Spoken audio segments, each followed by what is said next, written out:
За өдрийн мэнд хүргэе. Тэгэхээр 2025 оны 12 сарын 30-ны өдөр Бүгд найрамд Монгол Орд улсын засгийн газарт ирэх болох тухай хуулийг хүчингү болохоор миний бие бол өргөн барьсан байгаа. За тэгээд хаврын чуулган их хэлсний дараагаас бол энэ маань эдийн засгийн байнгын ороогоор дэмжигдээд тэгээд нэгдсэн чуулганаар бас хилцэх хэсэг нь бол дэмжигдсэн явж байгаа ийм хууль байгаа. За энэний дараа болохоор сайн зураг гишүүн маань 4 сарын 9-нд төрийн болон орон нутгийн өмчт тухай хуульд өөрчлөлт оруулах хуулийг өргөн барихдаа дагалдах хуулиар бас мөн адил энэ бэтийн тухай хуулийг хүчингү болохоор өргөн барьсан. За ингээд үүсэж байгаа зүйл маань бол одоо бол тухайн ажлын хэсгийг нэгтгэсэн байдлаар явуулъя гэдэг саналуудыг бол бас зарим гишүүд бас гаргаад байгаамаа.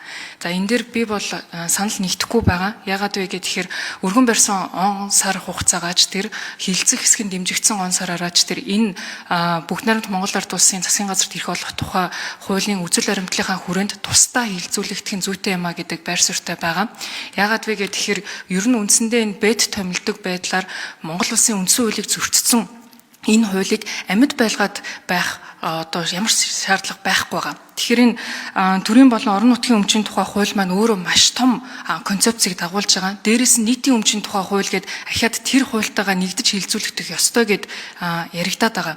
Ингээд ирэхээр ажлын хэсгийг нэгтгээд явна гэдэг маань тухайн одоо бэтийн хуулийг хүчингү болгох ажил маань бас гацалтанд орох үе гэдэг болгоомжлол бол надад байгаад байна. Тэр утгаараа үндсэндээ бол ажлын хэсгээд тусдаа салгаад явчаа гэдэг саналыг бас сайн зөрөг гишүүнд бас тавьмаар байгаамаа. Би бас хариултууд өгж явахдаа ч гэсэн энэ адилхан зорилготой байгаа учраас тухайн ажлын хэсэг нь тусдаа салж явсан зүйтэй юм а гэдгийг бас байр суурь хоёлаа нэгтгээд явсан дээр юм болов уу гэж бодож байна. Тэгэхээр энэ дээр таны саналыг сонсъё.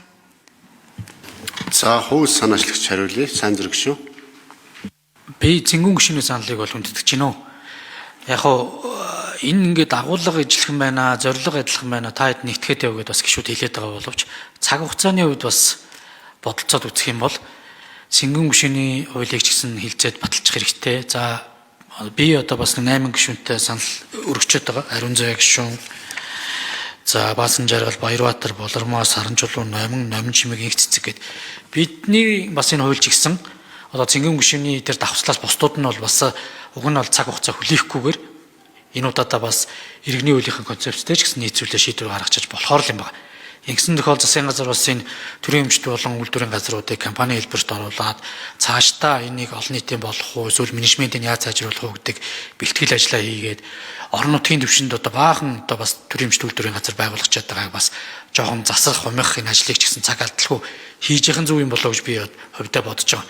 Гэхдээ яг энийг хилцэсгээ шийдсэний дараа бол засгийн газрынхаа одоо төлөөлөл буюу одоо инквайри сайттай л ярилцах хэрэглэх газрын дарга би бас ярилцж үзье. Ер нь бол цэнгүүн гишүүнийхтэй бол заавал нэгтгэхийн интерч гэдэг юм хувь гишүүний хувьд бол тийм зүйл байхгүй зүгээр гишүүд бол санал айлж явах шиг цэнгүүн гишүүн. Тийм учраас одоо аль аль одоо хуулийн төслүүтэй зөвхөн журмынхын дагуу гормын дагуу хилцүүлээд явъя гэдэг дээр бол тантай адилхан саналыг байна. За тэгэд хууль санаачлагчд маань хоёулаас зөвшөлтсөд Элдэн Даланг бас ярилцаад тус-тусд нь хилцээ гэж байгаа юм байна. Тийм болохоор хууль санаачлал нэгдэхийг гэсэн тохиолдолд нэгтгэж болдог, нэгтгэж ажлын хэсэг байгуулж, нэгдэхгүй тусад нь хилцээ гэж байгаа тохиолдолд тус-тусд нь хилцээд явнаа. Тийм болохоор цэнгүүн гишүүн салгаад ингээ хилцээд явна гэдээ ойлгочороо сайн зэрэгшүүлж зөвшөөрч чинь тийм ээ. За тамгын газрыг ийм байдлаар бэлтгэл хангая.